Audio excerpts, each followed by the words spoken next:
আমিরাতর প্রত্যেকখান প্রদেশত বাংলাদেশী উদ্যোক্তার সংখ্যা দিন দিন বাড়ি চলের। তাছাড়া দেশের অর্থনীতিতেও বিরাট ভূমিকা রাখিজার প্রবাসী অকল।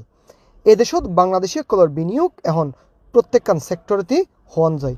তারই ধারাবাহিকতায় আমিরাতর দেরা দুবাইত উদ্বোধন হই বাংলাদেশি মালিকানাধীন আবুল কাশেম রেস্টুরেন্ট। এটা হচ্ছে যে আমার আব্বুর দোকান। সবাই এখানে আসেন, খাবার একটু টেস্ট করেন।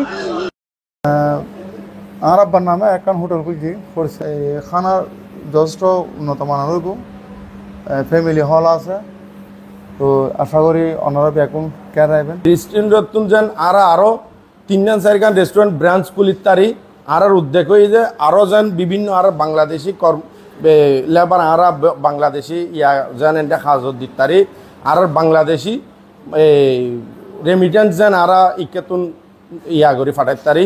জানুয়ারি 27 তারিখ সোমবার দেরা নাইব রোড সুক আল ওয়াসালর 5 নম্বর গেটের বিপরীতেই এই রেস্টুরেন্টের যাত্রা শুরু হয়। রেস্টুরেন্টের কর্মী অকলর লই ফিতাহারি উদ্বোধন করে এই রেস্টুরেন্টের স্বত্বাধিকারী অকল।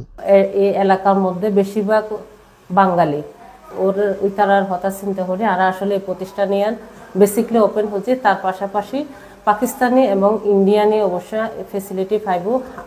বাঙালিরা বিশেষ করে শনি এবং রবিবারে আর চিটাঙের ঐতিহ্যবাহী জীবে মেজবানির আইটেমও অবশ্যই বরাদ্দ থাকব। সকালে বিকেলে সব ধরনের নাস্তার ব্যবস্থা আছে এবং নাস্তার পার্সেল আর দ্রুত সময়ের ভিতরে আর ডেলিভারি দিতে পারব। আর মাসিক খাওয়ার ব্যবস্থা আছে। মোহাম্মদ রাসেল, আমানুল্লাহ, নুরুল আফসার ও মোহাম্মদ সোহেল এই 4 জন আর চট্টগ্রামের সন্তান। আর তারা 4 জনের উদ্যোগেই মরুর বুকে যাত্রা শুরু করছি এই প্রতিষ্ঠানের। তারা মনে করে তারা এই প্রতিষ্ঠানের ফলে ব্যবস্থা বাংলাদেশি কর্মী অকলের কর্মসংস্থানের ব্যবস্থা, পাশাপাশি সম্ভাবনা আছে দেশের অর্থনীতির গতি বাড়াইবে। এখন প্রতিষ্ঠান মানে আর বাঙালির কর্মসংস্থান মানে আর রেমিটেন্স দেশের জন। ওনারা আইবেন, অসুবিধা নাই ইনশাআল্লাহ।